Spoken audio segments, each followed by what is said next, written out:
والآن كلمة التقديم للسعادة الصغير وفي الصومال الكريمة رحمة الله سوريا.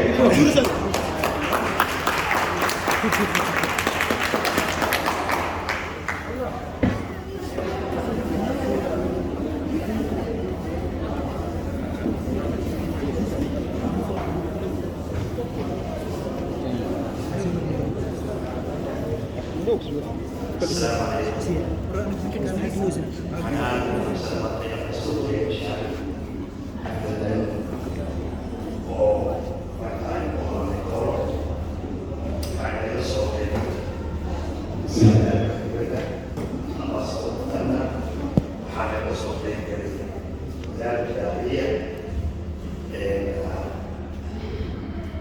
وكيل مكتب وزارة الداخلية حاكم الجوجة مدير الجوازات وهاي الأخرية بروفيسور صالح وقوي بسيرة جامعة العالم كلية النساء جامعة العالم للمثاليات المملكة وعالم دور الرياح جلال سيف وهي من الصومال لجنة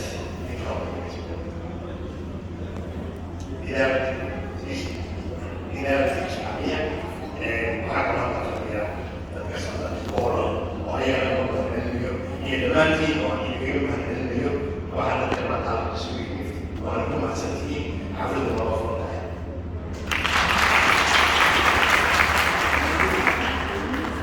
ويعلن جميع ضيوف الصومال ويعلن عن الحفلة بافتتاح التصوير. والآن تقرر السفارة الصومالية بتقلب السياسات في العالم في داخل اليمن مراحل عدة. فترة زمنية كانت انتقلت إلى العاصمة صنعاء، ثم بعد الحرب الأخيرة انتقلت إلى مبناها الرئيسي القديم في حافظ المعلى التي كانت فترة زمنية وصولية الصومالية لدى عدن، والسفارة منذ توليها السفير سوريا ابتداء من عام 2016 حتى الآن قد قامت بإنجازات في مجالات متنوعة. كلمة للدبلوماسيين المتخصصة من السفارة الصومالية عبد القادر يلقينا على مسامعنا ماذا تم من إنجازات السفارة وماذا لها خطة مستقبلية في وقت الحالي.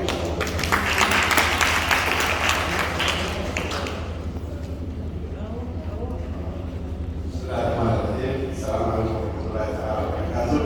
أولا نشكر بالله ثم الحكومة اليمنية بعدما الحكومة المركزية السودانية أول دولة مغربية استطاعت مع الناس اللاجئين. بسم الله الرحمن الرحيم. مرة ثانية مرحبا مع سنتين الرياض مراحل شرف كاوسة وعلى واقعنا معكم حياتنا الشباب خاصة وحقائق كانت السفارة هي مستقبل كان فيوتشر وهو شيء السفارة ليس بيصير يعني الله عليك مدام وقت ومن الكلات وحوايا مكفي سوري ويمن سفارة هي مسكتي كوريا حنقول هذا اللي يعني جهاد يعني معنا كوكو ريسو دينها ورشة دينها معاملة شينزا وها شدور هو من إنسان يدخل الصومالي لما كان يجوكي ليس كنت إذا ما كان مصر سيد عنه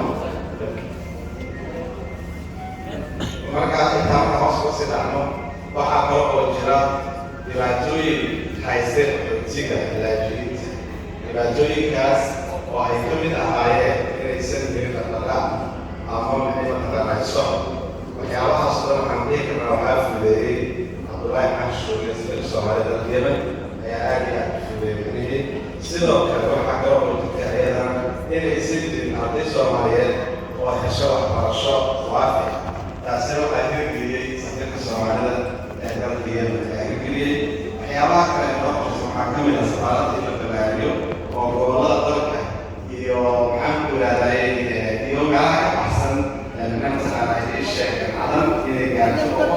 Soomaaliya insha Allah biidhnillaahi kariim isagoo halkiisa joogo ama jooga meesha uu degan yahay inuu ku heli doono insha Allah biidhnillaahi kariim waana assalaamu calaykum warahmatullahi wabarakatuh.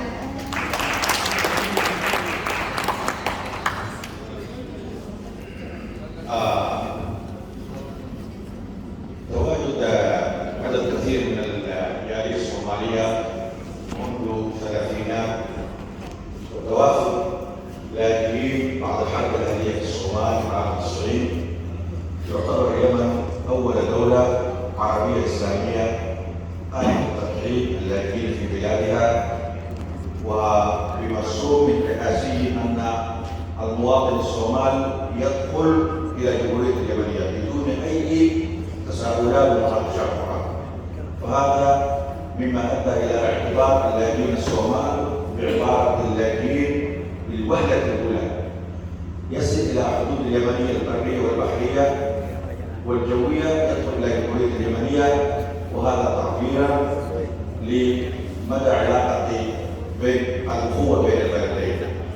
وبعد وصول السفير سوريا إلى مبنى السفارة الصومالية في عدن قام بإنجازات منها توطيد العلاقة السفارة بمرافق مختلفة للحكومة اليمنية.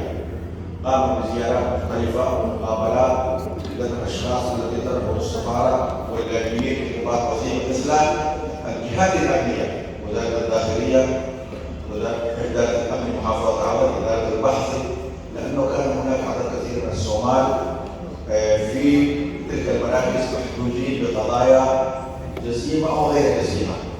ولكن بعد مناقشات عديدة السفير مع هذه الجهات فقد نجح التعاون مع الحكومة اليمنية بإفراج عن كثير من اللاجئين الصومال والجالية الصومالية الذين كانوا متجهين لدى سجون ومراكز الحبس في الجمهورية اليمنية. قام بزيارات مختلفة إلى مخيم اللاجئين خرج للتعرف على أحوال اللاجئين في تلك المخيم، وله علاقة وطيدة يوميا أو شبه يومية في مركز اللاجئين في محافظة عدن منطقة المساكين. كما قام زيارتين رسميتين إلى محافظة المكلا حضرموت للتعرف على أوضاع اللاجئين والجالية الصومالية في محافظة حضرموت والمحافظات الأخرى القريبة لها. هذا جانب، ومن جانب آخر فقد وطد علاقة السفارة مع الجهات التعليمية في الجمهورية اليمنية.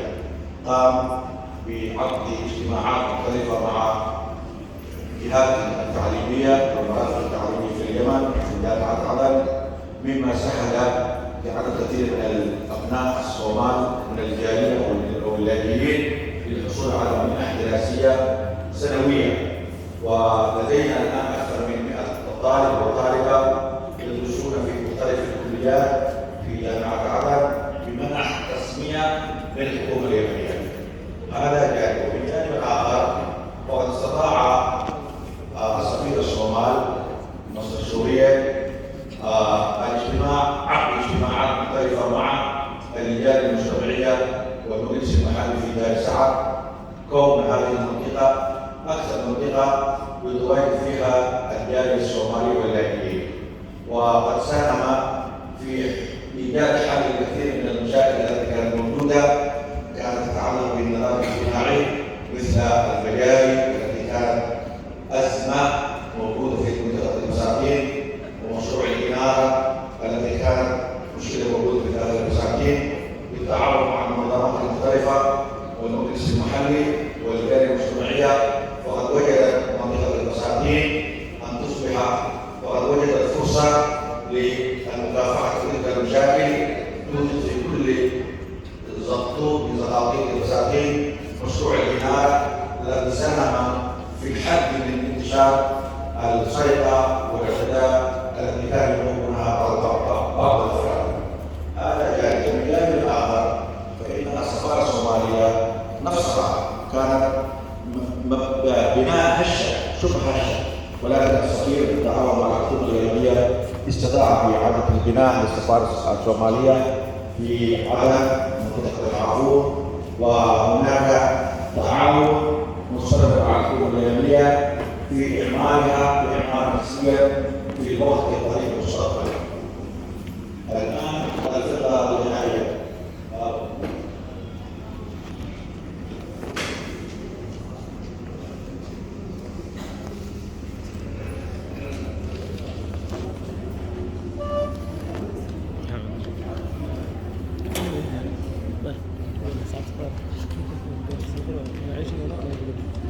يعني تعال بس تعال بس